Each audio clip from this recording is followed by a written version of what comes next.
তোকে ছুতে আমার অন্য কাউকে লাগবে? বিন্দু এক পা পিছিয়ে যায়, চোখ বড় বড় করে তাকায় অর্ণর দিকে। তার ঠোঁট শুকিয়ে এসেছে, গলায় কাটা কিন্তু দৃষ্টিতে আগুন।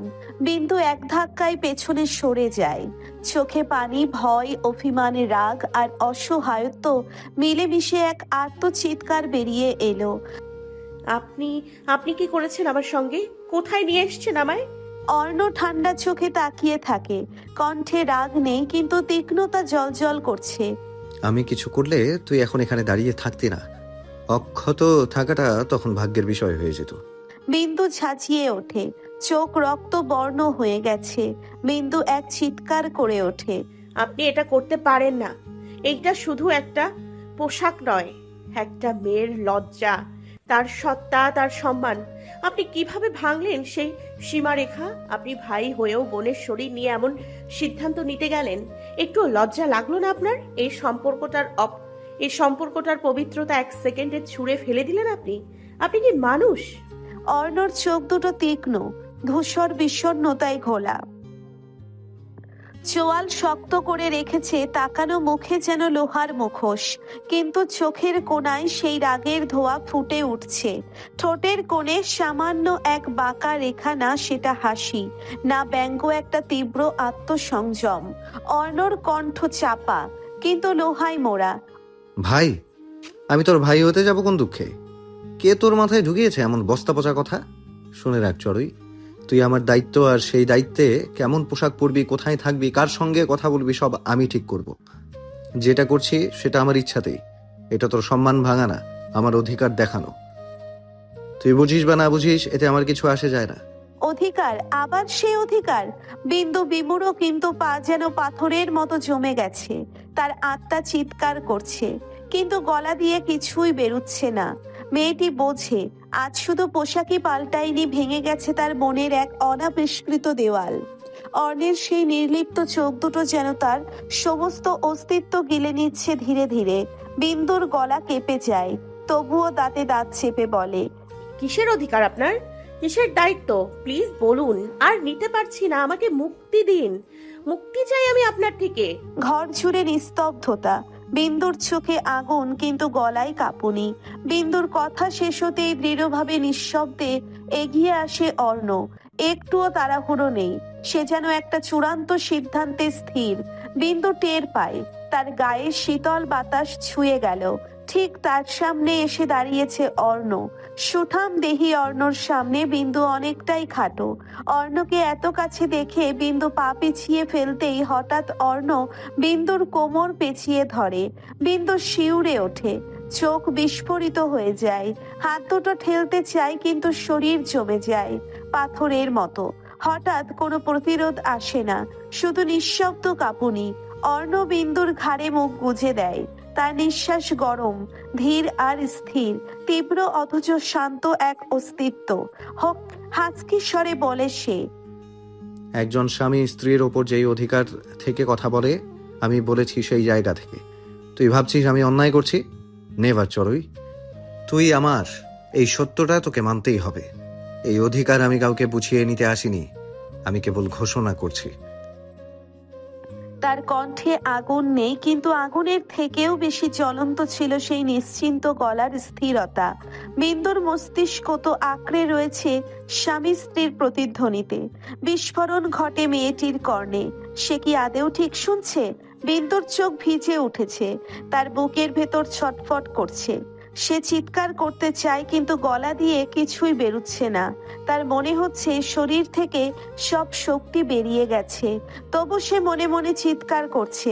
বিন্দুর ভিতরের কণ্ঠ বলে, তুই পালা বিন্দু, এখনই এখান থেকে, এই মানুষটা থেকে, এই ঘর থেকে নিজেকে রক্ষা কর। পালা বিন্দু। কিন্তু পা যেন মাটি গেঁথে গেছে। অর্ণর সে নীরব স্পর্শ, গলার ধীর স্বরে উচ্চারিত দখল সব মিলে যেন একটা অদৃশ্য জাল বুনে ফেলেছে তার চারপাশে, একটা দেয়াল যা এতদিন ধরে সে নিজেই তৈরি করেছিল। অর্ণ সেটাকে এক নিঃশ্বাসে গড়িয়ে দিয়েছে। বাইরে সন্ধ্যা নেমেছে, ঘরের ভেতর ছায়া আর নিঃশ্বাসের শব্দ ছাড়া আর কিচ্ছু নেই।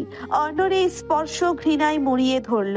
বিন্দুর চোখে এক ফোঁটা জল গড়িয়ে পড়ে। কোনো মতে গলা ভেদ করে অস্পষ্ট স্বরে বেরিয়ে আসে, স্বামী স্ত্রী। হঠাৎ যেন বিদ্যুৎ স্পৃষ্টের মতো ঝাঁকুনি খেয়ে সে ছিটকে সরে যায় অর্ণর স্পর্শ থেকে।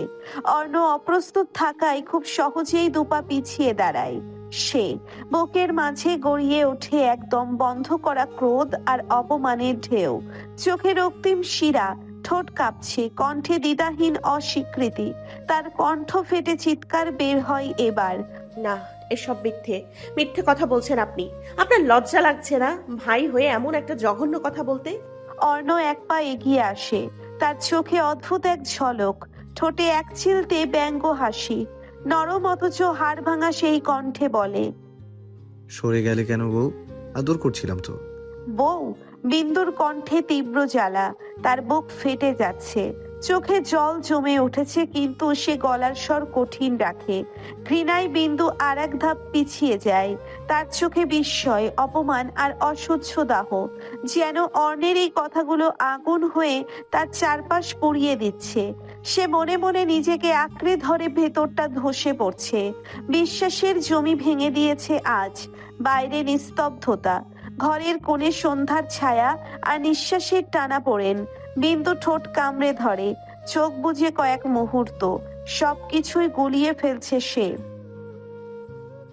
মেয়েটির বুক ধড়পড় করছে, হাত কাঁপছে, ভেঙে চুরমার করে হচ্ছে মেয়েটির কোমল হৃদয়। মেয়েটি এক ধাক্কায় নিজের হৃদয়ে ওঠা কান্না থামিয়ে শক্ত গলায় বলে, চুপ করুন আপনি, আর একটা শব্দও বলবেন না। আপনি যা বলছেন সবটা মিথ্যে, নোংরা মিথ্যে। আপনি কি ভেবেছেন এইভাবে দাবির সুরে কথা বললেই আমি আপনার সব অন্যায় চোখ বুজে মেনে নেব? আপনি কে আমার জীবনে সেটা সিদ্ধান্ত নেবার অধিকার শুধু আমার আছে। আমি বিবাহিত, সেটা আমি জানি, আপনি জানেন না। আপনি যা করছেন সেটা সহ্যের সীমা ছাড়িয়ে গেছে। আমি এটা মেনে নিব না, কখনো না। বিন্দুর কণ্ঠে বেদনার সাথে ক্রোধ জড়ানো।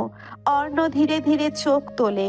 এক মুহূর্ত তার নিঃশ্বাস ভারী হয়ে আসে, আবার তাকায় বিন্দুর চোখে।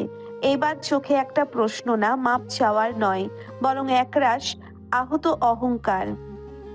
বিন্দুর চোখে কান্না, কিন্তু সে দৃঢ়। বুক ধরফর করছে, তবু পায়ে জোর। অর্ণ তখনও স্থির দাঁড়িয়ে, চোখে গভীর অথচ অব্যক্ত কিছু। কিন্তু বিন্দু ভাঙছে, তবে সে নিজেকে আগলে রাখে, যেন এইবার সত্যিই পালাবে। তুই চেষ্টাও করিস না আমাকে ভুলে যাওয়ার, কারণ আমি ঠিক ওখানেই আছি, তোর মনের সবচেয়ে অন্ধকার কোণে। তুই যতই পালাতে চাস, ততই আমি তোকে গ্রাস করব। তুই আমাকে দূরে ঠেলে দিয়েছিস, সেটা ছিল তোর ভুল নয়, বরং ধ্বংসের শুরু।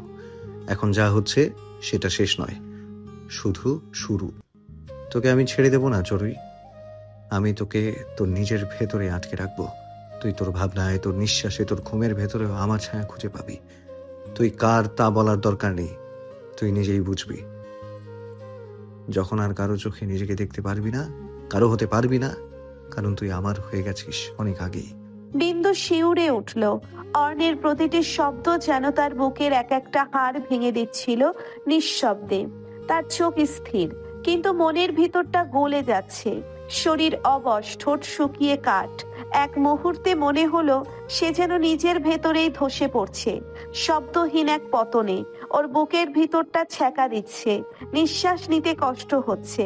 সে এখনো বিশ্বাস করেনি, বিশ্বাস করতে পারেনি, যাকে নিজের ভাইয়ের মতো সম্মানের স্থানে বসিয়েছিল, আর সেই অর্ণ আজ দাঁড়িয়ে আছে তার সমস্ত সীমারেখা পেরিয়ে, তার চোখের সামনে, তার আত্মার ঠিক উপরে, নিঃশব্দ অথচ ভয়ঙ্কর ভাবে জেগে থাকা এক বিজয়ীর মতো। অর্ণের চোয়াল শক্ত হয়ে যায়, দৃষ্টি তীক্ষ্ণ ও হিমশীতল। সে ভেতরে ফুঁসছে, কিন্তু সেই আগুনে পুড়ছে শুধু নিজের ভেতরটা। সামনের মেয়েটিকে সে ছুঁতে চায় না, ধমকেও না, অথচ তার শব্দগুলো তাকে চূর্ণ করে দিচ্ছে। অর্ণ এক ঝটকায় ঘুরে দাঁড়ায়, দরজার দিকে হাঁটতে হাঁটতে বলে, খাবার পাঠিয়ে দেব, খেতে চলে খাস। আর না চাইলে তোকে ঠেলে দেয়া নয় শুধু, তুই বুঝতে পারবি আমি কিভাবে তোর অভিমানে গড়ে যাচ্ছি প্রতিদিন। মরিস বা বাঁচিস, তোর সেই অভিমান আমার জন্য গড়ে ওঠা এক তীব্র আঘাত, আর সেটা তুই মুছে ফেলতে পারবি না যতই চেষ্টা করিস। তুই কার তা তুই নিজের রক্তে বুঝবি, আর তোর কোনো ভুলবার অধিকার নেই। দরজাটা টুক করে বন্ধ হয়ে যায়। একটা শব্দ, তবে তার মধ্যে যেন হাজারটা আঘাত লুকিয়ে ছিল। ঘরটা নিস্তব্ধ হয়ে যায়, শুধু দেওয়ালের গায়ে যেন অর্ণের ছায়া লেগে থাকে। বিন্দু চুপচাপ বসে থাকে, কোনো প্রতিক্রিয়া নেই, কোনো শব্দ নেই, শুধু এক অদৃশ্য ভার তার বুকের ওপর চেপে বসে আছে। হাতের আঙ্গুল কাঁপছে, গলাটা শুকিয়ে কাঠ, তবু ওড়নার আঁচল তুলে মুখ চাপা দেয়, যেন কান্নার আওয়াজ নিজের কাছ থেকেও লুকাতে চায়। ধীরে ধীরে কাঁপতে থাকে তার কাঁধ, কান্না নিঃশব্দ কিন্তু হৃদয়ের গভীর থেকে ফেটে বেরোচ্ছে। তার বুকের ভিতরটা যেন কেউ মুঠো করে ধরে রেখেছে, শ্বাস নিতে কষ্ট হচ্ছে, চোখ জ্বলছে, তবু কান্না থামছে না। কিছু মুহূর্ত থাকে যেখানে ব্যথার ভাষা থাকে না। বিন্দুর ঠিক সেই মুহূর্ত চলছে। শেষ বেলার এই নরম আলোয় মিশে আছে শান্তি, আর যেন জীবনের সব ব্যস্ততা ভুলে যাওয়ার আক্রমণ, জীবনের সব ব্যস্ততা ভুলে যাওয়ার আমন্ত্রণ। একটু পরেই রাত নামবে, কিন্তু এই মধুর মুহূর্তটি হৃদয়ে লেগে থাকবে অনেকক্ষণ। ভালোবাসার মতো গভীর। একটু দূরে পথের পাশে একটি ছোট নদীর পানি বেয়ে ধীরে ধীরে প্রবাহিত হচ্ছে। রোদ এসে পড়লে তার উপরে ছোট ছোট ইঁদুর খেলা চলছে। মানুষের পায়ে মাটি ভিজে, কিন্তু রোদে তা ধীরে ধীরে শুকিয়ে যাচ্ছে। বাতাসে আছে মধুর শীতলতা, যে কোনো মুহূর্তে একটি নতুন দিনের শুরু হওয়ার প্রতিশ্রুতি। এই রোদ, এই ঝকঝকে আলো যেন কিছুটা শান্তি এনে দিয়েছে বৃষ্টি শেষে। এমন একটা প্রকৃতির ছন্দ বা হৃদয়ে গভীর প্রশান্তি বয়। সাজেদা বেগমের আর রুহি এসে বসেছে সোফার পাশে। বাইরে টিপটিপ বৃষ্টি, ঘরটায় একটা শান্ত নীরবতা যেন জমে আছে কয়েকদিনের অভিমান নিয়ে। সাজেদা বেগমের আর রুহি এসে বসেছে সোফার পাশে, ট্রেতে করে চা নিয়ে। পাশেই সারফরাজ ছবি আঁকছে, সেটা খুব মনোযোগ দিয়েই দেখেছে রুহি। সারফরাজ খসখসে কাগজে রুহি আর তার ছবি আঁকছে। ফাইনাল লুক দেখার জন্য খুব আনন্দ নিয়ে বসে আছে রুহি। আপনার কি কফি নিয়ে আমার রুমে আয়। হঠাৎ শাদির উচ্চস্বরে ভড়কে গেল রুহি, তবুও শুনেও না শোনার ভান করে বসে রইল। যেটা সহ্য হলো না ছেলেটির, সে পুনরায় হাঁক ছেড়ে বলল, 5 মিনিটের মধ্যে না আসলে তোর খবর করে ছাড়বো আপনার রোগী। রুহি দাঁত কিরমির করে তাকায় শাদির রুমের দিকে। সাজেদা বেগম হেসে বলেন। রুহি অনিচ্ছুক সত্ত্বেও উঠে দাঁড়ালো কফি বানাতে। মিনিট 5 পর কফির কাপ হাতে এসে দাঁড়ালো শাদির রুমের সম্মুখে। করাঘাত করতেই ভেতর থেকে ভেসে আসে শাদির স্বর। আয়। রুহি দরজা ঠেলে ভেতরে প্রবেশ করে। শাদি জানালার ধারে বসে আছেন। তার চোখ জানালার বাইরে হলেও মনটা আটকে আছে রুহির ধীর পদচারণায়। রুহি শাদির থেকে দূরত্ব বজায় রেখে কুণ্ঠিত ভঙ্গিতে এগিয়ে কাপ এগিয়ে দিল। এই নিন আপনার কফি। শাদি কফির কাপ হাতে নেয়, তার দৃষ্টি স্থির রুহির চোখে। শাদি কফির কাপে চুমুক দিয়ে বলল, পারফেক্ট, তবে এখন থেকে একটু চিনি কমিয়ে দিস।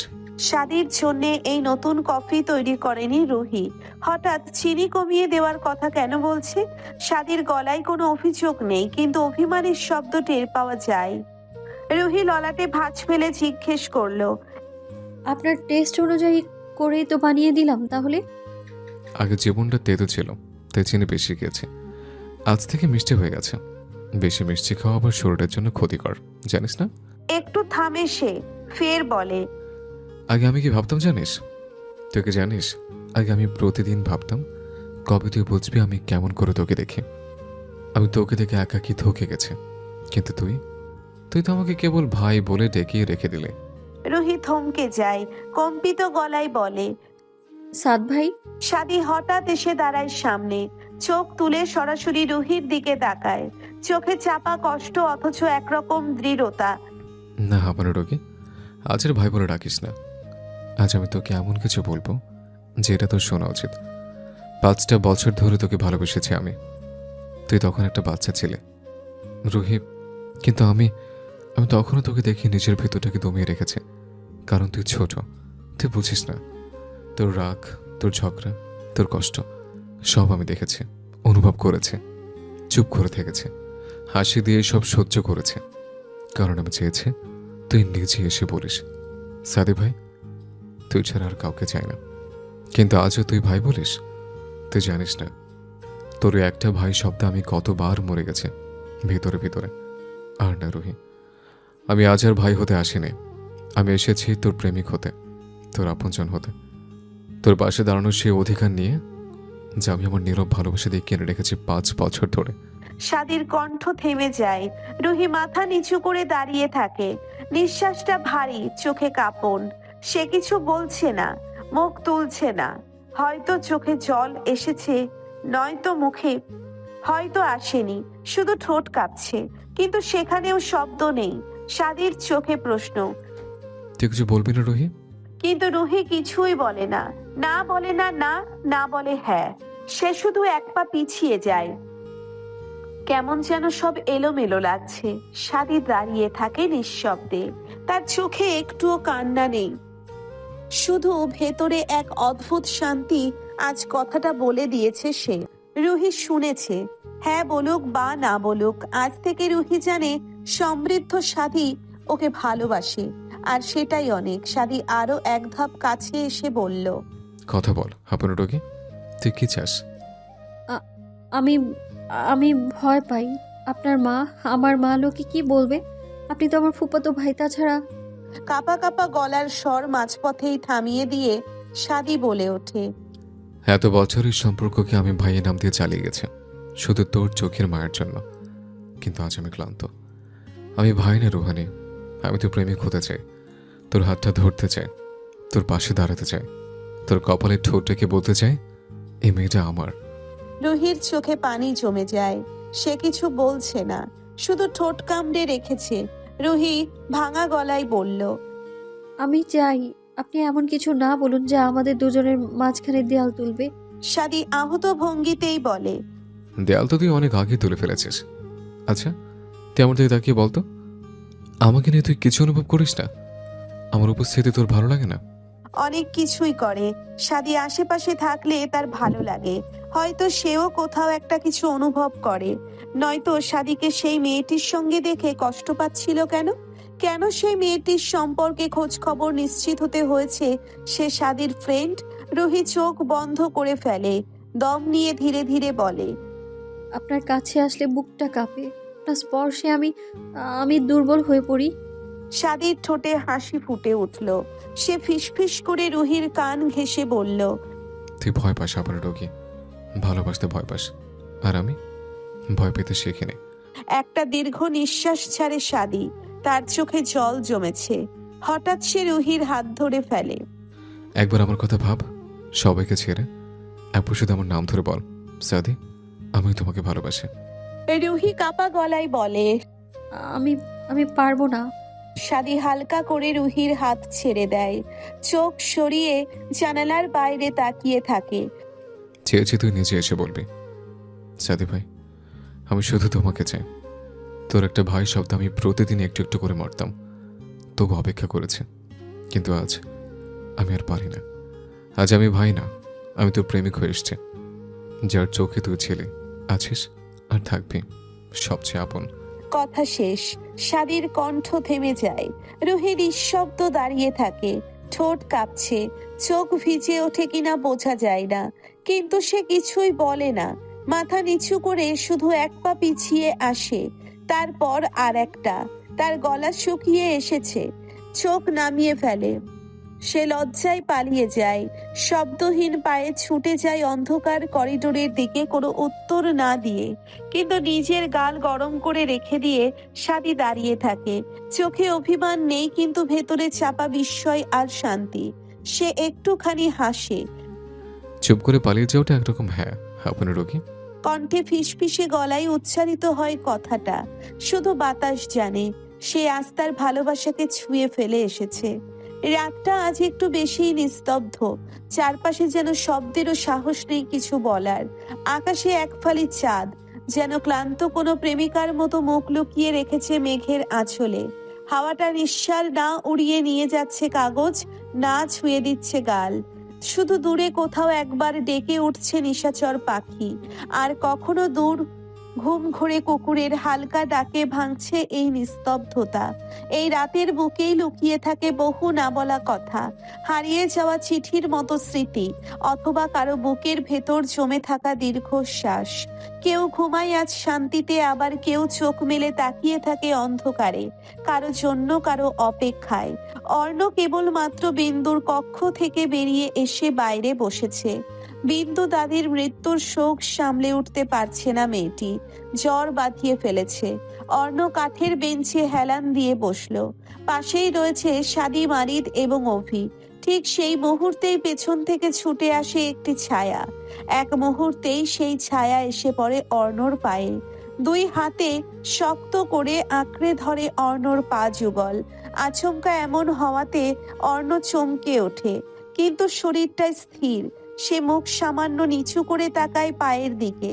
মাটিতে লুটিয়ে পড়া ছেলেটা মেহেদি, চোখে কান্না, গলায় গলা হারানো যন্ত্রণার স্বর, কাপা ভাঙা কণ্ঠে বলছে, ভাইয়া, ভালোবাসা যখন সত্যি হয় তখন সেটা লুকিয়ে রাখা যায় না, আর ভুলে যাওয়া তো অসম্ভব।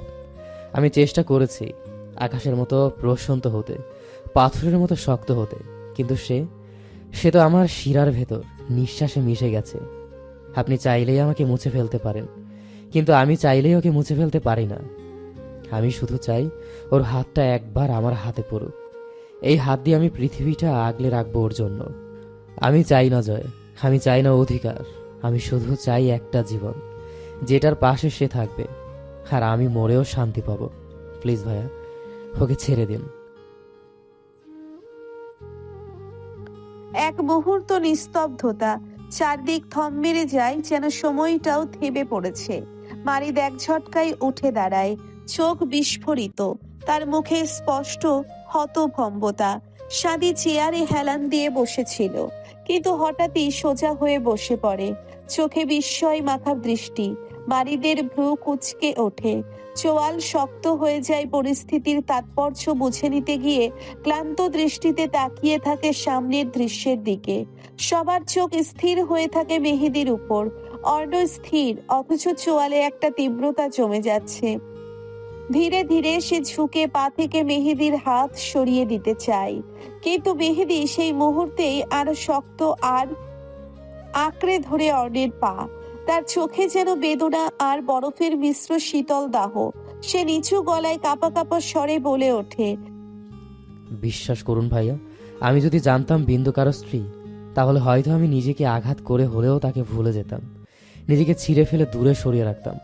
কিন্তু কিছু অনুভব যুক্তি মানে না, কিছু টান জন্মের মতো, কিছু ভালোবাসা পাপ জেনেও থামে না। আমি চেষ্টা করেছি ভাইয়া, বারবার চেষ্টা করেছি নিজেকে থামাতে, নিজেকে বোঝাতে, কাঁপা কাঁপা হাতে পেছনে ফিরে যেতে, কিন্তু কিন্তু পারিনি, একটুও না। কারণ আমি তাকে ভালোবেসে ফেলেছি পাগলের মতো। একবারে নিজের সমস্তটুকু মুছে দিয়ে ওকে ধারণ করেছি মনে। এখন আর ফেরার রাস্তা নেই। এই ভালোবাসার কাছে আমি পরাজিত। আপনি চাইলে আমাকে অপরাধী ভাবতে পারেন, আমি নিজেও জানি এটা অন্যায়, তবুও এই হৃদয়টাকে থামাতে পারিনি ভাইয়া। ভালোবাসি বলেই আজ দাঁড়িয়েছি ভিক্ষায়, শুধু বলার সাহস নিয়েই। অর্ণর চোয়াল শক্ত হয়ে ওঠে, দৃষ্টি নিচের দিকে পাথরের মতো স্থির। সে কিছুক্ষণ দাঁড়িয়ে থাকে নিঃশব্দে, যেন শব্দ খুঁজে পাচ্ছে না, বা ইচ্ছে করেই বলছে না কিছু। তার চোখে স্পষ্ট বিরক্তি, ঠোঁট দুটো শক্তভাবে চেপে ধরা, কিন্তু ঠিক সেই বিরক্তির আড়ালে চোখের গভীরে যেন এক অজানা প্রশ্নের সুর। এত ভালোবাসা, ভালোবাসা বুঝি পাপের উপর দাঁড়িয়ে এত সহজে মাথা তোলে? অর্ণর বুকের ভিতরটা অদ্ভুতভাবে চাপা পড়ে যায়। তীব্র একটা অস্বস্তি। এতদিন ধরে নিজের যাকে ভেবে এসেছিল সম্পূর্ণ অধীন, সে কি এখন অন্য কারো মনের মানুষ হয়ে গেছে? অর্ণ ধীরে ধীরে মাথা তোলে, তার ঠান্ডা চোখ দুটো মেহেদির দিকে স্থির হয়। কোনো শব্দ নেই, কিন্তু দৃষ্টি যেন ছুরি হয়ে কাটে, একই সাথে সতর্ক বার্তা আর একরাশ অপ্রকাশ্য ক্ষত। অর্ণর ঠোঁটের কোণায় এক ব্যঙ্গময় শীতল হাসি ফুটে ওঠে। সে কেবল এটুকু বলে, পা ছেড়ে উঠে দাঁড়াও। মাটিতে পড়ে থেকে এমন কথা বলার সাহসী যখন হয়, তখন অন্তত আগে বুঝে নাও তুমি কি বলছো। আর কাকে বলছো? ভুলে যেও না তুমি কার সামনে দাঁড়িয়ে আছো। মেহেদি মাথা নিচু করে বসে থাকে, ঠোঁট কামড়ে ধরে, কিন্তু হাত ছাড়ে না। তার কণ্ঠে অসহায়তা আর প্রতিজ্ঞার টান। হ্যাঁ বুঝেছি, তবুও নিজেকে থামাতে পারছি না। জানি অনেক দেরি হয়ে গেছে, তবুও ওকে হারিয়ে ফেলার চিন্তাটা আমাকে ভিতর থেকে ছিঁড়ে খাচ্ছে। আমি অনেক কিছু মেনে নিতে শিখেছি ভাইয়া, কিন্তু ওকে হারানোটা, এই একটা কষ্ট আমি কিছুতেই সহ্য করতে পারছি না, কিছুতেই না। প্রতিদিন নিজেকে বোঝাই, তবুও একটু হালকা লাগে না। এই ভালোবাসা যেন আমার শ্বাসের মতো, চাইলেই ফেলে দিতে পারি না। সাদিরা নিঃশব্দ দীর্ঘশ্বাস যেন চারপাশের বাতাসকেও ভারী করে তোলে। মারিদ চুপচাপ, তবুও চোখের ভাষা বলছে সে অশান্ত। অর্ণ ধীরে ধীরে মুখ ফিরিয়ে তীক্ষ্ণ দৃষ্টিতে মেহেদির দিকে তাকায়। ঠোঁটের কোণে এক ফোঁটা কঠোর নীরবতা। অর্ণ চোখ গাঢ়, স্বর কঠিন। অর্ণ চোখে শীতল আগুন, কণ্ঠে ধীর কিন্তু বিধ্বংসী উচ্চারণ। তুমি জানো তো, এই দুঃসাহসের জন্য আমি চাইলে তোমার সবকিছু মুহূর্তেই গুড়িয়ে দিতে পারি। তোমার নাম, তোমার জায়গা, তোমার অস্তিত্ব সব। তবু আমি এখনো দাঁড়িয়ে আছি, তোমার মুখের কথা শুনছি, কারণ আমি চাইছি তুমি নিজেই বুঝে পেছনে সরে আসো। মেহেদি মাথা নিচু, কণ্ঠ স্তব্ধ, নিঃশব্দ, যে শর্ত ছাড়াই আত্মসমর্পণে ভিজে। জানি ভাইয়া, আপনি পারেন এক মুহূর্তেই আমার শেষ করে দিতে, তবুও আমি নিজেকে আপনার হাতেই সঁপে দিচ্ছি। শাস্তি দিন, শাস্তি দিন আপনার ইচ্ছায়। শুধু একটা জিনিস চাই, ওকে আমার করে দিন। আমার চাওয়ার তালিকায় কিচ্ছু নেই, কেবল ও ছাড়া, কারণ ওকে ছাড়া আমি আর কিছুতেই বাঁচতে পারবো না। অর্ণর চেহারা পাথরের মতো নির্লিপ্ত, অথচ কণ্ঠে বজ্রের মতো গম্ভীরতা।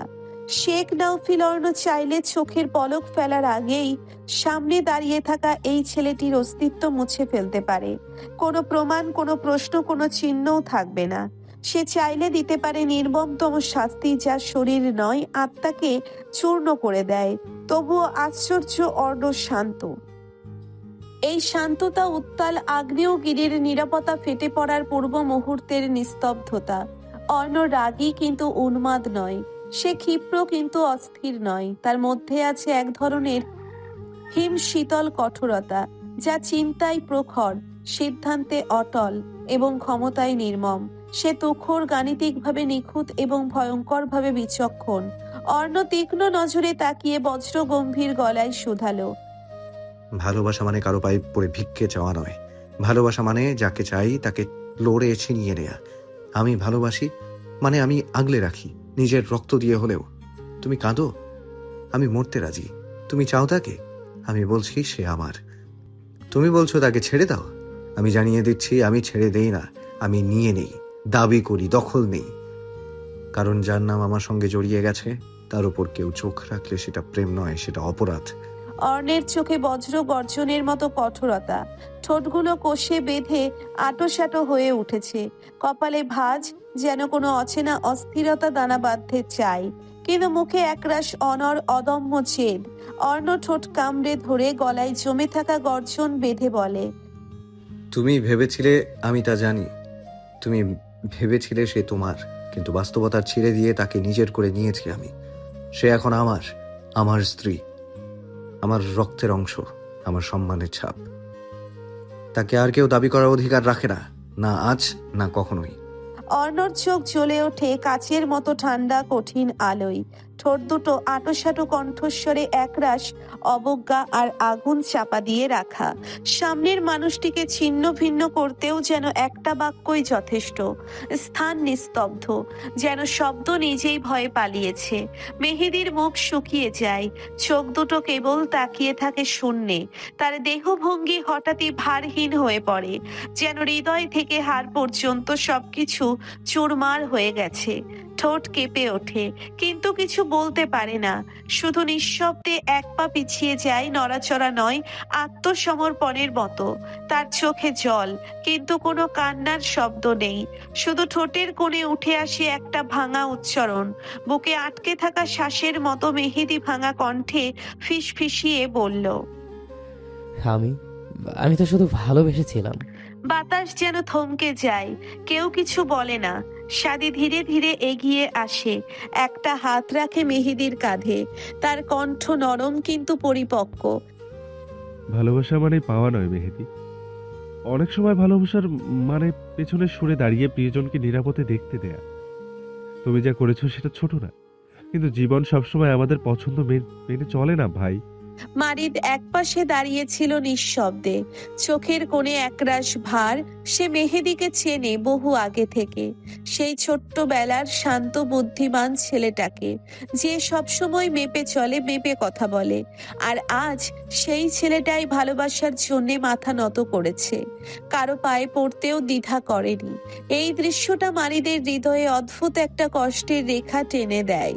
ধীরে এসে দাঁড়ায় মেহেদির পাশে, চোখে নরম সহানুভূতি আর ঠোঁটে যেন দীর্ঘদিনের বোঝা থেকে উঠে আসা এক ক্লান্ত নিঃশ্বাস। মারিদ মেহেদির অন্য কাঁধে হাত রেখে বলল, ভেঙে পড়িস না ভাই, ভালোবেসেছিস এটাই তোর জয়। ওর জীবনে না হোক, তোর হৃদয়ে সে ছিল, থাকবে। কিন্তু এখন নিজেকে আবার গড়ে তুল। তুই দুর্বল হবার জন্য না, লড়ার জন্য জন্মেছিস। বিন্দু তোর জন্য নয় ভাই, ভুলে যাও ওকে। মেহেদি কোনো উত্তর দেয় না, শুধু চোখ বন্ধ করে দাঁড়িয়ে থাকে নীরবে। ভেতরে একটা যুদ্ধ থেমে যায়, আর একটা শুরু হয়। সে কি আদেও ভুলে যেতে পারবে? মারিদ এবার আস্তে বলে ওঠে, গলা নরম কিন্তু তীক্ষ্ণ, এভাবে কারো পায়ে পড়ে তুই তো নিজেকেই ভেঙে ফেললি ভাই। তুই কি তোর ভালোবাসাকে এতটাই দুর্বল ভাবিস? মেহেদি চোখ মুছে ফিসফিস করে বলে, আমি দুর্বল নই, আমি শুধু ভেঙে গেছি। তাকে হারাবার ভয় আমাকে শেষ করে দিচ্ছে। সাদি কিছুটা সংকুচিত ভঙ্গিতে দাঁড়িয়েছিল, তবুও এক পর্যায়ে দৃষ্টি চলে যায় অর্ণর দিকে। অজান্তেই বুকটা কেঁপে ওঠে। সে স্পষ্ট দেখেছে একজন পুরুষ অর্ণর সামনে দাঁড়িয়ে তার স্ত্রীকে ভালোবাসার জন্য কাঁদছে। কেউ একজন তাকে চাচ্ছে, দাবি করছে, আর অর্ণ চুপচাপ দাঁড়িয়ে, কোনো শব্দ নেই, মুখেও কোনো পরিবর্তন নেই। এই নিস্তব্ধতা, এইটাই সবচেয়ে ভয়ঙ্কর। সাদি বুঝতে পারছিল না অর্ণ এখন ঠিক কি ভাবছে। এই মানুষটা মুহূর্তেই তুফান তুলতে পারে, আবার আগুনকে বরফেও পরিণত করতে পারে। চোখে একরকম ধূসর গভীরতা, যেন তার ভেতরে একটা হিসাব চলছে, ঠান্ডা, ক্যালকুলেটেড, নির্মম। সাদি ভয়ে ভয়ে তাকিয়ে থাকে। অর্ণর নীরবতা যেন প্রতিটি সেকেন্ডে একটা বিস্ফোরণ ঠেকিয়ে রাখছে। সে নিজের অজান্তেই গলা চেপে ধরে। এই মুহূর্তে কারোর কিছু বলা উচিত নয়, কারণ অর্ণ এখন নীরব, কিন্তু এই নীরবতা শান্তির না, যুদ্ধের পূর্বাভাস। অর্ণ কিছুক্ষণ চুপ করে দাঁড়িয়ে থাকে, চোখ দুটো গভীর, কিন্তু সেখানে আগুনের বদলে বরফ, শীতল, কাঁপিয়ে দেওয়ার মতো। তার মুখে একরাশ নিয়ন্ত্রণ, কিন্তু গলার নিচে জমানো কঠোরতা যেন প্রতিটি শব্দে ছড়িয়ে পড়ে। ধীরে ধীরে সে মেহেদির দিকে এগিয়ে এসে বজ্র গম্ভীর রাশভারী গলায় বলে, আমি তোমাকে আগেই সাবধান করেছিলাম, তুমি শোনোনি। শুনে বুঝেও না বোঝার ভান করেছো। তুমি জানো, চাইলে আমি অনেক আগেই তোমার জীবনটা ছিন্ন ভিন্ন করে দিতে পারতাম, কিন্তু আমি তা করিনি। কারণ ছিল দুটা। অর্ণ একটু থেমে গভীরভাবে মেহেদির চোখে তাকায়। প্রথমত, তুমি দুর্বল। তোমার ভালোবাসা তোমার ভেতরে পোড়ালেও সাহস করে কিছু বলনি। তুমি নিজের অনুভূতিকে চেপে ধরে থেকেছ। তোমার ভালো লাগা কখনো ওর কাছে পৌঁছায়নি। আর দ্বিতীয় কারণ, তুমি ওর বন্ধু ছিলে। আমি আজও তোমার চোখে সেই বন্ধুত্ব খুঁজেছি বলেই আজ তোমাকে কথা বলার সুযোগ দিয়েছি, শুনেছি, বুঝেছি। তার গলার সুর এবার একটু নিচু, কিন্তু প্রতিটি শব্দে হুমকির মতো ভার। কিন্তু শোন, এরপর ভুলেও যদি ওর দিকে চোখ তুলে তাকাস কিংবা এক চুলো এগিয়ে যাওয়ার চেষ্টা করিস, তবে সেটা আর ভুল হবে না, সেটা অপরাধ হবে। আর আমি অপরাধীদের ছাড় দিই না মেহেদি। সাবধানে উচ্চারিত প্রতিটি শব্দ যেন বুলেটের মতো ঠুকে বসে মেহেদির মেরুদণ্ডে। অর্ণ এক পা পিছিয়ে যায়, চোখ সরায় না। শেষ কথাটা চাপা কণ্ঠে কিন্তু বজ্রের মতো নেমে আসে। আজ থেমে গেছি, কারণ আজও তোকে ছোট মানুষ হিসেবে দেখছি। কিন্তু মনে রাখিস, আগামীকাল আমি থামবো না। মেহেদির চোখে জল জমে, ঠোঁট কাঁপে, কোনো শব্দ বের হয় না। সাদি মাথা নিচু করে। মারিদ চোখ বুজে নিঃশব্দে দাঁড়িয়ে থাকে। এই নীরবতাই বুঝিয়ে দেয় অর্ণর বলা শেষ, কিন্তু তার প্রভাব অনেকক্ষণ স্থায়ী থাকবে। হঠাৎ একটা বজ্রপাতের শব্দে নিজের ভাবনার জগতে ডুবে থাকা মেহেদি ছিটকে বেরিয়ে এলো। ছাদের রেলিং ধরে খোলা আকাশের নিচে দাঁড়িয়ে জীবনের হিসাব নিকাশ করছিল সে। সেদিন বিন্দুর বিয়ের কথা শুনে কি পাগলামিই না করেছে সেই রাতে। অর্ণর পায়েও পড়েছে, তবুও মেয়েটাকে সে পেল কই? হঠাৎ করে বৃষ্টির ক্রন্দনরত মুখটা ভেসে উঠল চক্ষুপটে। গত রাতে অনাকাঙ্ক্ষিত ঘটনার পরে মেয়েটি একদম নিশ্চুপ হয়ে গেছে। একই বাড়িতে, অথচ সারাদিনে একবারও রুমের বাইরে দেখেনি। মেহেদি দীর্ঘশ্বাস টেনে নিল। সেই বা কখন বেরিয়েছে? বৃষ্টির সঙ্গে কথা বলা উচিত। নিঃশব্দে দাঁড়িয়েছিল মেহেদি, চোখ দুটো লাল, অথচ এক ফোঁটা জলও নেই সেখানে। বুকের ভেতর যেন এক বিশাল শূন্যতা ধ্বনিত হচ্ছিল। মেহেদি অম্বরে তলিয়ে থাকা আকাশের দিকে তাকিয়ে মুচকি হেসে বলল, আমি তো শুধু ভালোবাসিনি বিন্দু, আমি তো তোমায় এক আকাশ সমান ভালোবেসেছিলাম। তবুও কেন তোমায় পেলাম না? কোন দোষ ছিল আমার? ভালোবাসা নাকি ভাগ্য হয়? তুমি ছিলে আমার প্রার্থনা, আর আমি থেকে গেলাম শুধু না পাওয়ার সীমানায় দাঁড়িয়ে। রাত অনেক গড়িয়ে গেছে। ঘরের জানালা খোলা, বাইরে নিশুতি রাতের নিস্তব্ধতা গায়ে মেখে বসে আছে একরাশ চাঁদের আলো। বৃষ্টি দাঁড়িয়েছিল জানালার গড়াদের পাশে। হালকা ঠান্ডা বাতাসে তার চুলগুলো উঠছিল এলোমেলো। ঘুম আসেনি তার, মনটা অবেলায় ভার হয়ে আসছে। মেহেদি বৃষ্টির দরজার সামনে দাঁড়িয়ে আছে। এত রাতে ডাকবে কি ডাকবে না দ্বিধাদ্বন্দ্বে ভুগছে। বৃষ্টি ঘুমায়নি, তার রুমের ভিতরে বাতি জ্বলছে। কিছুক্ষণ নীরবতা, তারপর মেহেদি হালকা স্বরে ডাকলো। বৃষ্টি। ভেতর থেকে কোনো সাড়া শব্দ পাওয়া যায় না। মেহেদি পুনরায় মৃদু গলায় বলে, আমি জানি তুই জেগে আছিস, দরজা খোল বৃষ্টি। একটু পরে দরজা খুলে গেল। বৃষ্টি নিঃশব্দে সরে দাঁড়ায় দরজা থেকে। মেহেদি তাকালো মেয়েটির দিকে। মুখটা মলিন ফ্যাকাশে দেখাচ্ছে, অবশ্য যা হয়েছে তা মেনে নেওয়ার কথাও নয়। মেহেদি বলে, ঘুমাসনি কেন এখনো? এমনি। কিছু বলবি? ওদের সম্পর্কটা ছিল আর পাঁচটা সাধারণ কাজিনের মতোই, হাসি ঠাট্টা, একে অপরকে পিছনে লাগা। ওরা শুধু কাজিন বা ক্লাসমেট নয়, ভালো বন্ধুও। হঠাৎ একটা ঝড়ে সবকিছুই ওলটপালট হয়ে গেল। এখন যেন কথা বলাটাই অস্বস্তি ঘিরে রেখেছে। মেহেদি গলা খাকারি দিয়ে বললেন, রাতে খেয়েছিস? হুম। ছোট্ট করে উত্তর দিল বৃষ্টি। মেহেদি ফের বলে, তোর সাথে আমার কথা ছিল। বৃষ্টি কিছু বলল না। মেহেদি জানে এই নীরবতার হচ্ছে বৃষ্টির সম্মতি। পেছন থেকে হালকা পায়ে এগিয়ে এলো মেহেদি। কাঁধ ছুঁয়ে নয়, ডেকে নয়, কেবল পাশে গিয়ে দাঁড়ালো। স্থির, চাপা, ভেতরে জমে থাকা ঝড়ে ছেঁড়া এক টুকরো সত্য। আমি জানি এই অপ্রত্যাশিত বিয়েটা তোর কাছে একটা বোঝা হয়ে দাঁড়িয়েছে, তুই এটা মানতে পারছিস না। চিন্তা করিস না, আমি খুব শীঘ্রই তোকে এই বন্ধন থেকে মুক্ত করে দেব, যেভাবেই হোক। বৃষ্টি ধাক্কা খেলো যেন ভেতরে। ধীরে ধীরে তাকালো মেহেদির দিকে। মেহেদি বলল, আমি খুব শীঘ্রই তোকে তালাক দিয়ে মুক্তি দিয়ে দেবো এই মিথ্যা বন্ধন থেকে। তালাক। চমকে উঠল বৃষ্টি। শব্দটা ঠোঁটের কোণে ঝুলে রইল। বুকের কোথাও কেঁপে উঠল বৃষ্টি। সে কিছু বলার আগেই মেহেদি মুখ ফেরালো জানালার বাইরে। হৃদয়ের গভীরে এখনো একজনকে আগলে রেখেছি, নীরবে, নিঃশব্দে। তার প্রতি অনুরাগ আজও নিঃশেষ হয়নি। যার জন্য বুকের ভেতর এতটা জায়গা জুড়ে আছে, তার ছায়া মুছে ফেলা আরেকজনকে কিভাবে বসাই বলতো? আমার কেউই তো সত্যিকারে ভালোবাসেনি একে অপরকে। এই সম্পর্কটা কেবল পরিস্থিতির বাধ্যতা, শুধু এক রাশ অপরাধবোধ, আর কিছু অপূর্ণ থেকে যাওয়া স্বপ্নের চাপা দীর্ঘশ্বাস। বৃষ্টি পুনরায় চমকে ওঠে, কাপা কাপা গলার বলে, তুই তুই কাউকে ভালোবাসিস? কাকে? মেহেদি চুপ থাকে, কোনো উত্তর দেয় না। তার নীরবতায় বৃষ্টির বুকের ভিতরটা মুচড়ে ওঠে। সে তীক্ষ্ণ দৃষ্টিতে তাকায় মেহেদির চোখে, কিছু একটা বলতে গিয়েও থেমে যায়।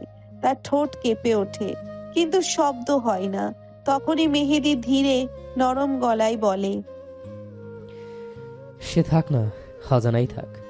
আমার হৃদয়ের গহীনে এক জায়গা আছে শুধু তোরই জন্য। সে জানে না, তবুও আমি জানি সে আমার অনুভবে অনন্তকাল ধরে বেঁচে থাকবে। ঘরের ভেতর বাতাসের মতোই নীরবতা ঢুকে পড়ল। মেহেদি কাউকে ভালোবাসে শুনে খারাপ লাগেনি, শুধু বিস্মিত হয়েছে। বৃষ্টির চোখে জল ছিল না, ছিল একরস বিস্ময়। যেন তালাক নয়, হারিয়ে যাওয়া সম্ভাবনার ক্ষীণ হাহাকার। তবু তার বুকের ভিতরটা যেন কেঁপে কেঁপে উঠছিল। মেহেদির কথাগুলো তীক্ষ্ণ কাছের মতো শব্দহীন ভাবে ভেদ করে চলেছে তাকে। তালাক শব্দটা যতটা না আঘাত, তার চেয়ে বেশি কেমন যেন এক অপূর্ব সম্ভাবনার ঝাপসা হয়ে যাওয়া ছবি, যা সে কখনো আঁকেনি। তবু এখন মুছে যেতে দেখে মেহেদি জানালার ধারে দাঁড়িয়ে আছে। চোখ দুটো অন্ধকারে হারিয়ে গেছে।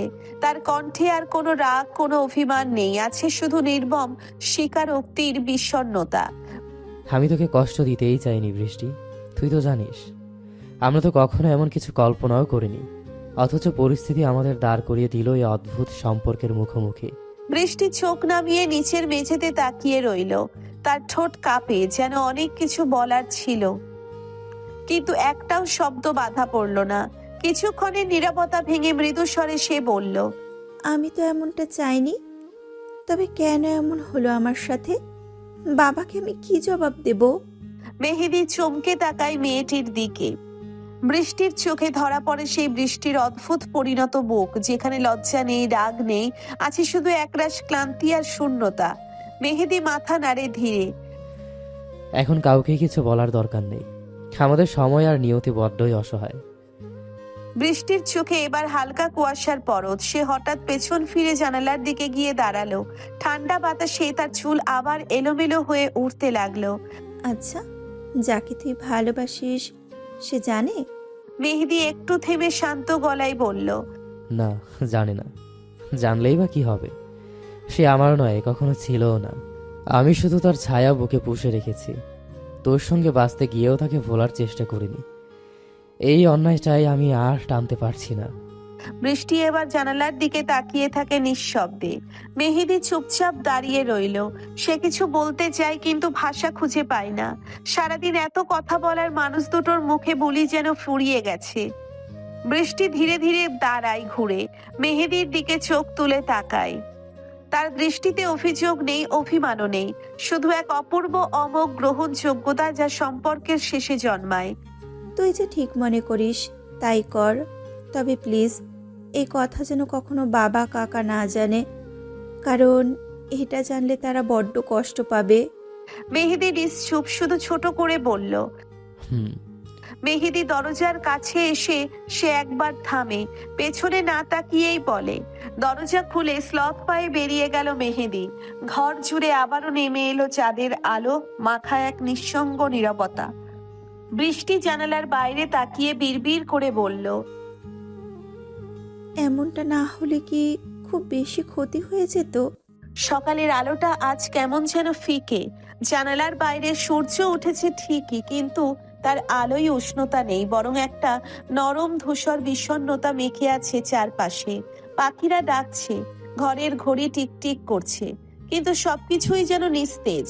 বিন্দু বিছানায় বসে থাকা নির্জীব হয়ে, চোখে ক্লান্তির ছাপ, ঠোঁট দুটো শুকনো, আর মুখে একরাশ নীরবতা। যেন সারা রাত তার ঘুমের সঙ্গী ছিল শুধুই চিন্তা আর নিঃশব্দ অস্থিরতা। সে একবার জানালার দিকে তাকায়। আকাশটা কেমন বিষণ্ণ, মেঘলা, ঠিক যেন তার নিজের মনের মতো। আজকের সকালটা খুব স্বাভাবিক, তবু ভেতরে কোথাও থমকে আছে সবকিছু। বুকের এক কোণায় একটা ভার চাপা পড়ে আছে, কারো নাম, কিছু অপূর্ণ কথা, আর কিছু না বলা সত্য। দরজায় করাঘাত হতেই নড়ে চড়ে বসলো বিন্দু। ওপাশ থেকে অনুমতি নিয়ে ঘরে প্রবেশ করলো মারিদ আর সাদি। মারিদ নরম গলায় বলে উঠল, বিন্দু, একটু বসবো তোমার পাশে? বিন্দু মুখ তুলে তাকালো না, শুধু নিঃশব্দে মাথা ঝাঁকালো, মুখ ঘোরানো, দৃষ্টি নিচু, যেন কেউ না জানুক তার চোখে কতটা ঝড়। মারিদ ধীরে ধীরে দূরত্ব রেখে তার পাশে বসে পড়ে। চোখ চলে গেল বেডসাইড টেবিলে রাখা ঢাকা খাবারের দিকে। রাতের খাবার এখনো হাত দাওনি? নিজেকে কষ্ট দিচ্ছ কেন বিন্দু?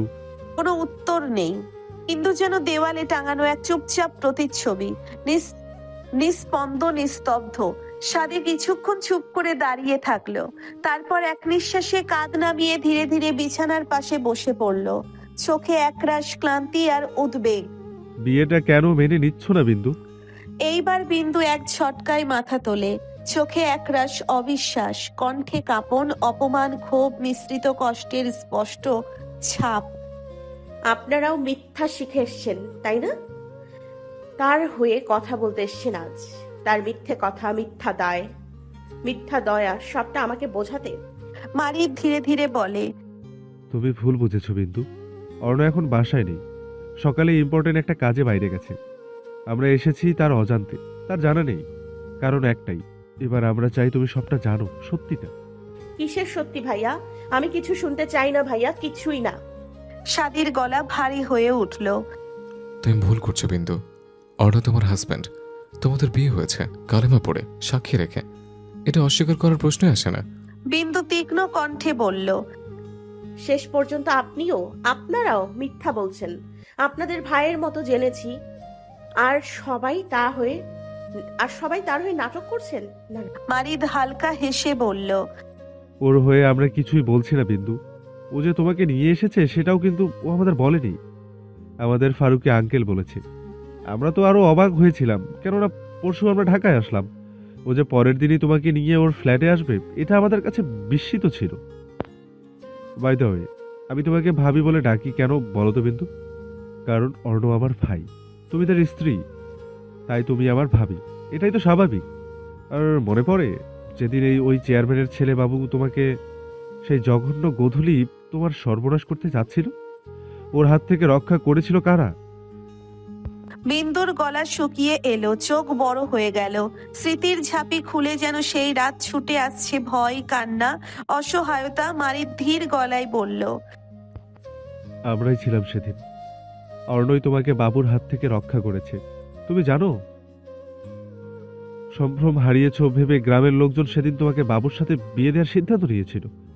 তোমার দাদি, তোমার চাচা বারণ করলেও চেয়ারম্যানের ক্ষমতার সামনে ছিল নাজুক। অর্ণ তোমার সম্মান রক্ষা করে নিজের নামের পাশে তোমার নাম লিখেছে। সেদিনই তোমাদের বিয়ে হয় বিন্দু। সবাই ছিল, তোমার দাদি, তোমার চাচি, ফারুকি আঙ্কেল, সবাই। বিন্দুর বাক রুদ্ধ হয়ে যায়, ঠোঁট কাঁপে, চোখ ছলছল করে ওঠে। সে যেন নিঃশ্বাস নিতে ভুলে গেছে। একের পর এক মুখে পড়ছে সে চেনা দৃশ্যগুলো, কিন্তু এভাবে, এই রূপে। গত রাতে অর্ণের কথা সে বিশ্বাস করেনি। সারা রাত ধরে শুধু ভেবেছে, মুক্তার দুলাভাই ডাকা, চাচার সেই আংটি পরিয়ে দেওয়ার দৃশ্য, শিমুল আপার মুখে হাজবেন্ড শোনা, আর অর্ণর অধিকার সম্পূর্ণ কাজ। ওরা কি সত্যি বলছে? নয়তো তারা কি করে জানলো সেদিনের ঘটনা?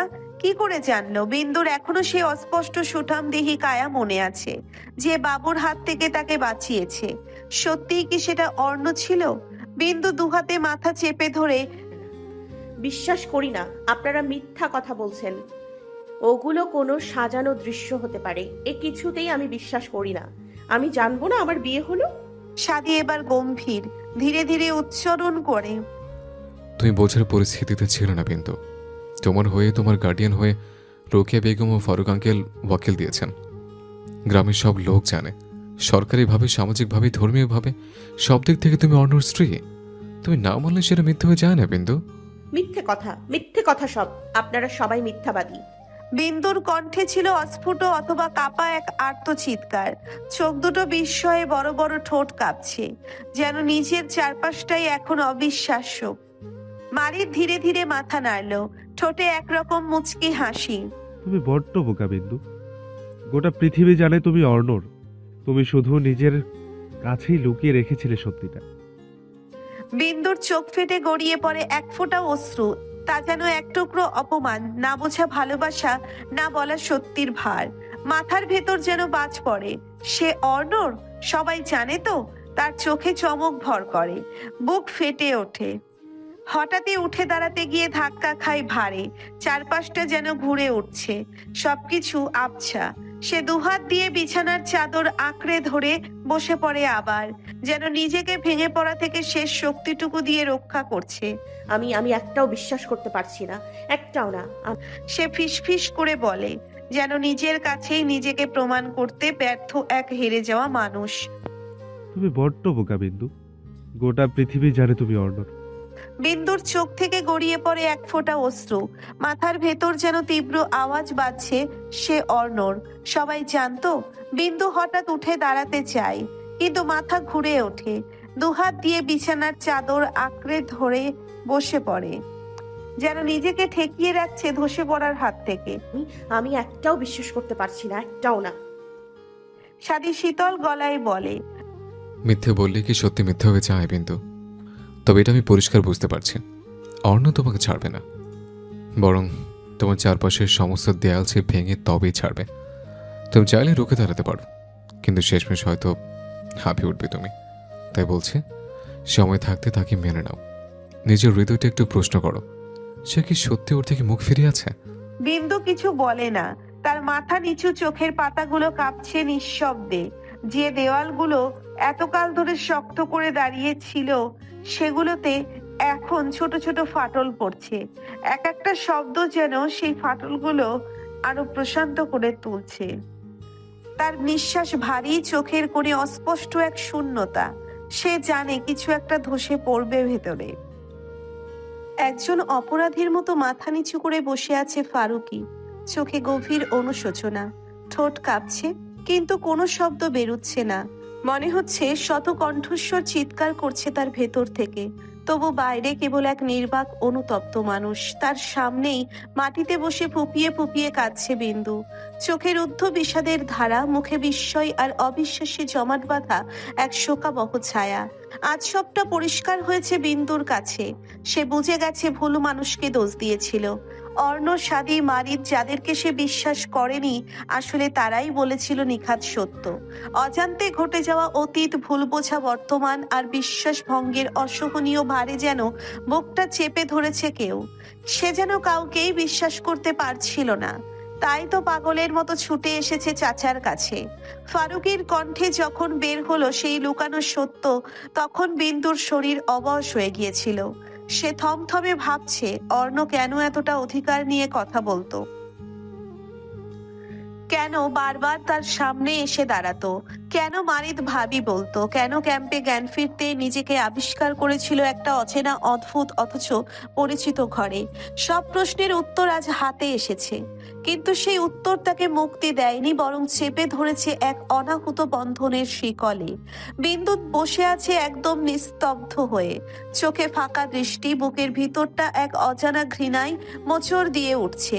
অর্ণকে স্বামী ভাবার কথা মনে হতেই গা গুলিয়ে ওঠে। এই সম্পর্ক, এই প্রতারণা, এই অসম্মতিমূলক বিয়ে যেন তাকে এক অন্ধ গহ্বরে ফেলে দিয়েছে। ফারুকী ধীরে ধীরে চোখ তোলে, কণ্ঠে অপরাধ বোধের ভার নিয়ে বলে, কাঁদিস না মা, কাঁদিস না। বিন্দুর কণ্ঠ জড়িয়ে আসে কান্নায়, কষ্টে ভেঙে যায় শব্দগুলো। আপনারা সবাই মিলে আমাকে ঠকিয়েছেন চাচা। আমার নিজের জীবনের এমন একটা অধ্যায়, আমি কিছুই জানি না এটা কেমন বিয়ে ছিল। না সম্মতি, না স্মৃতি, কিছুই না। আর আপনারা সবাই মিলে সেটা লুকিয়ে গেছেন এতদিন ধরে। কেন চাচা, কেন? ফারুকী চোখ মুছে গলা নরম করে বলে, হ্যাঁ মা, এটা সত্যি। তোর বিয়ে হয়েছিল অর্ণর সাথে, একটা অনাকাঙ্ক্ষিত জটিল পরিস্থিতিতে। আমরা নিজেরাও ভেবেছিলাম ওইখানেই সব শেষ। আমরা তোকে ঠকাইনি মা, বরং রক্ষা করার চেষ্টা করেছিলাম। আমরা ভেবেছিলাম ও তোকে ভুলে যাবে, তুইও এগিয়ে যাবি জীবনে। ও যে এভাবে সামনে এসে দাঁড়াবে আমরা কল্পনাও করতে পারিনি। তুই তখন অনেক ছোট ছিলি, মানসিকভাবেও ভেঙে পড়েছিলি। তোর ভালো চাইতেই তো কিছু বলিনি। বিন্দু দুহাতে চোখ মুছে ফেলে, চোখে কেবল অসীম হতাশা। আমি পারবো না চাচা, আমি তাকে স্বামী হিসেবে মেনে নিতে পারবো না। একটা সম্পর্ক যার আমি কিছুই জানি না, যা আমার অজান্তে ঘটেছে, কিভাবে মেনে নিব সেটাকে?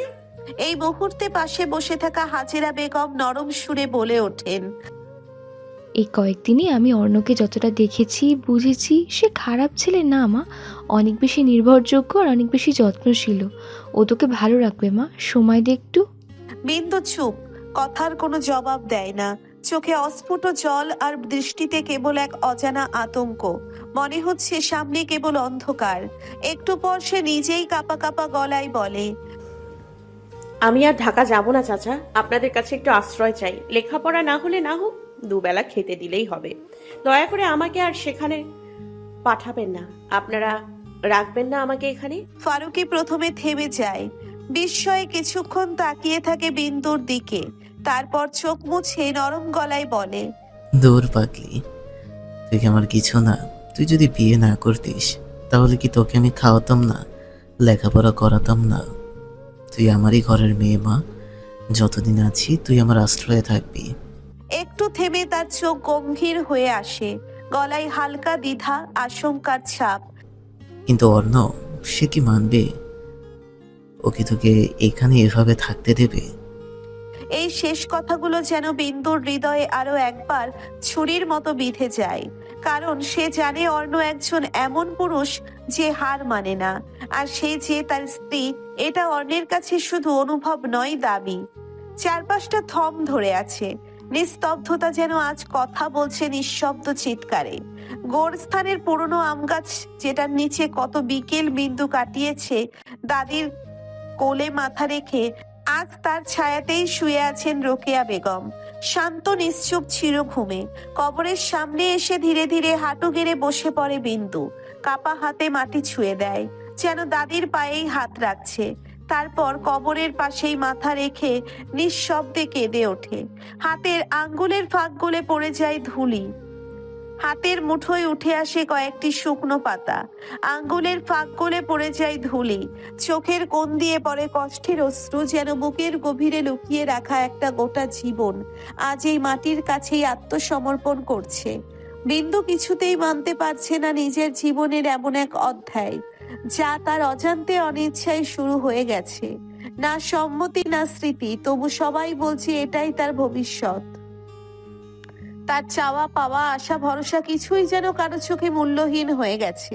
বিন্দুর গলায় জমে থাকা কান্না হঠাৎ হু হু করে বেরিয়ে আসে, সেই কণ্ঠে যেন এক হাহাকার, এক বিষাক্ত দুঃস্বপ্নের মতো জমে থাকা কষ্ট, যা সে কাউকে বলতে পারেনি। আজ এই কবরের নিস্তব্ধতা তাকে সেই আশ্রয় দিয়েছে, যেখানে কোনো জিজ্ঞাসা নেই, কোনো চাপ নেই, শুধু মমতা। একটা ঠান্ডা বাতাসে সে হালকা ছুঁয়ে যায় মেয়েটির গাল, চুলগুলো উড়ে এসে মুখ ঢেকে দেয়। দূরে কোনো পাখির ডাক নেই, গোরস্থান নীরব, স্তব্ধ, যেন প্রকৃতিও বুঝে গেছে আজ এখানে কেউ একজন নিজের সমস্ত যুদ্ধ হেরে গেছে। এই নীরবতা যেন দাদির নিঃশব্দ সান্ত্বনা, এই মাটির গন্ধে যেন লুকিয়ে আছে হারিয়ে যাওয়া আদর। এই গোবরের ছায়াতেই আজ বিন্দু আশ্রয় খুঁজে নিয়েছে, সমস্ত অব্যক্ত কষ্ট নিংড়ে দিতে চাইছে। কিরে ময়না পাখি, এখানে পড়ে পড়ে কাঁদছিস কেন? অপ্রত্যাশিত সেই কণ্ঠ শুনে শরীরটা কেঁপে ওঠে বিন্দুর, চোখ তুলে তাকাতেই চমকে ওঠে। চেয়ারম্যানের ছেলে বাবু, একসময়ের আতঙ্ক, যার নজরের কারণে আজ সে ঘর ছাড়া। আজও তার ঠোঁটে সেই পুরনো বিদ্বেষ ভরা বাঁকা হাসি। বিন্দু তাড়াতাড়ি পেছন দিকে ঘুরে যেতে চায়, কিন্তু বাবু অগ্রপথ রুদ্ধ করে সামনে এসে দাঁড়ায়, কণ্ঠে ব্যগ্র মিশিয়ে বলে, তোর সেই কামান্ডো বোর্ডটাকে ছেড়ে দিল, তাই দাদির কবরের পাশে পাশে বসে কাঁদছিস? বিন্দুর মুখটা ঘৃণায় কুঁচকে ওঠে, সে মুখ ফিরিয়ে নিতে চায়, কিন্তু বাবু থামে না, চোখ বুলিয়ে নেয় বিন্দুর পুরো শরীরে, তারপর আরো নিচু স্বরে বলে ওঠে, মনে করেছিলাম আর কোনোদিন দেখা হবে না, কি ভাগ্য দেখ, আবারও দেখা হয়ে গেল। আগের চেয়েও সুন্দরী হয়েছিস, শরীরে স্বামীর সোহাগ লাগতে কেমন বড় বড় লাগছিস, গায়ে রংচে কাপড়, ঢাকার হাওয়ার দকে একেবারে সাহেবজাদি বানিয়ে দিয়েছে দেখি। পথ ছাড়ুন।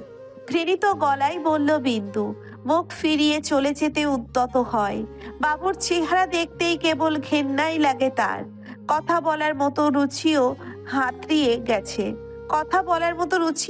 হারিয়ে গেছে। কিন্তু বাবু এদিক এসে পথ আটকে দাঁড়ায়, কণ্ঠে ঘৃণ্য ছল চাতুরি। আরে রাগ করছিস কেন? সেদিনের জন্য একটুখানি ভুল হয়েছিল রে, তোর মতন শরীর থাকলে চোখ তো লাগেই, এখন বুঝি সেদিন তোকে এক রাতে। কথাটা শেষ করার আগেই বিন্দুর নরম হাতে ঘুরে যায় এক দাগা চর। বাবু থ হয়ে যায়, মুখ ঘুরে যায় এক পাশে, কয়েক সেকেন্ড স্তব্ধ। এই দৃশ্য যেন তার কল্পনার বাইরে ছিল। বিন্দুর চোখে তখন আর জল নেই, আগুন, সারা শরীরে শিহরণ, তবু ঠান্ডা গলায় দৃঢ় কণ্ঠে বলে ওঠে, একটা মেয়ে যখন চুপ হয়ে থাকে সেটা তার সম্মতি চিহ্ন না। এর সেটা তার ঘৃণার দেয়াল, যেটা আপনি পার হয়ে গেছেন। আর একবার আমার দিকে এমন ভাবে তাকানোর সাহস করবেন না। আমি মরে গেলেও আপনার মতো মানুষকে 1 সেকেন্ড সহ্য করব না। এইবার যদি আপনার হাত, চোখ, মুখ আমার দিকে উঠে আসে, আমি চুপ থাকবো না, ছেড়ে কথা বলবো না। বাবু কিছু বলার আগেই বিন্দু হন হনিয়ে চলে যায় বাড়ির দিকে। শুনে দাঁড়িয়ে থাকে বাবু থ হয়ে। তার চোখে তখন ক্রোধ, হিংস্র প্রতিহিংসার ছায়া। বিন্দুর পথ পানে চেয়ে গালে হাত রেখে কিরমির করে বলে ওঠে বাবু। বড্ড সাহসী হয়ে গেছিস মেয়ে। সৈনিক স্বামীর পাওয়ার দেখাচ্ছিস, তাই না? তুই আমার গায়ে হাত তুলেছিস। এই অহংকার গড়িয়ে না দিলে আমিও বাবু না। বিছানার পাশে বসে আছে বিন্দু। চোখে জল নেই, তবু মুখে গভীর বিষণ্ণতা। একটা ভারী নিঃশব্দতা যেন ঘিরে রেখেছে তাকে। যেন হাওয়াটাও বোবা হয়ে কেবল তার কাঁধে হাত রেখে সান্ত্বনা দিতে চাইছে। হঠাৎ এমন মুহূর্তেই খটাস করে দরজার কপাট ধাক্কা খেয়ে ছিটকে খুলে যায়। চমকে উঠে দাঁড়ায় বিন্দু। কিছু বোঝার আগেই ঝড়ের মতো একজোড়া পা এগিয়ে আসে। একটি শক্ত হাত বিদ্যুতের গতিতে চেপে বসে তার গালদয়ে।